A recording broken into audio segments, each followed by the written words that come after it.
Hello, in this video I will show you how to pay with crypto on Amazon. Now it's a very easy process. So as you may already know, there is no direct way of paying on Amazon using crypto, but there is another trick that you can try. So over here what you will do is, just simply open a new tab and search for CoinBee. After that, just simply open the first link. And then you will be redirected to this page right over here.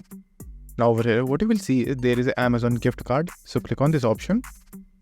And then you will have the option to buy this particular gift card using cryptocurrency. As you can see right over here, you will have a lot of them. So just simply choose which currency you want to pay with. Then just simply select the value of gift card that you want to use. After that, just simply click on the value right over here. Then click on add to cart. And then once you complete the buying process, and then after that, just simply buy the gift card using crypto, you will get the gift card email. So after you have that email, just simply go to the checkout page of Amazon. Then just simply click on checkout to proceed. Then simply go to checkout, and then after that complete the payment process using the gift card code right over here. Just simply paste it and click on apply, and then your total will be added right over here, and in the end click on continue and you will be good to go. So that's it, and if this video was helpful, please consider subscribing and liking the video.